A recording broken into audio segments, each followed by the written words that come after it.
Are you bored? Do you need some excitement in your life? Or are you just simply tired of the same old, same old? We've all been there. But let me welcome you to Gray Hair Talking, because you're going to love putting on your traveling shoes for a few minutes. Now, I love to travel. I want to see every state, every country, every continent.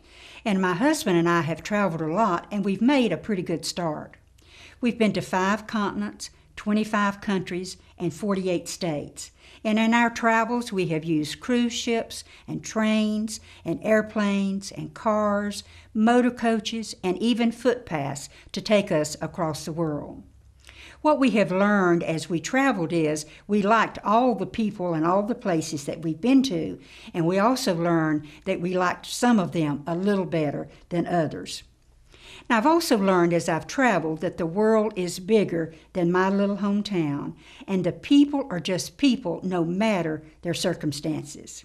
I have learned and found as we've traveled that whether the people are rich or poor, whether they live in an urban area or a rural area, whether they have faith or they're faithless, whether they live in a democracy or in a dictatorship, people want basically the same things out of life.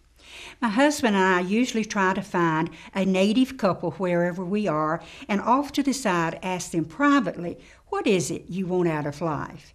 And almost without fail, they say a version of the same thing. They want a decent job, they want to be able to educate their children, to provide a home, and to provide the necessities of life for their family. I've learned another thing as well. Although cultures vary greatly in their approach to God, most people share the idea of a higher being. And they also share the hope for a better life in this life as well as in the life to come. Now, I grew up knowing that God is the creator of all, but in my travels, I have learned that all of God's creation are more alike than we are different.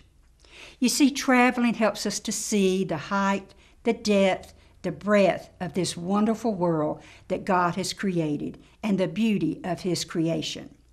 So I want you to pick a place, get you a map, get you a globe, get you a travel book, and pick you a place and start saving your money for that trip. Now here's a tip I want to add. We have made it a rule we always pay before we go or while we are going, but never after we go. You can have a wonderful experience, and when you come home to bills to pay for that trip, it will diminish that experience. So pay before you go or while you are going, but never after you go. This is Rachel Solomon encouraging you to put on your traveling shoes, and I'm sending you blessings from Gray Hair Talking.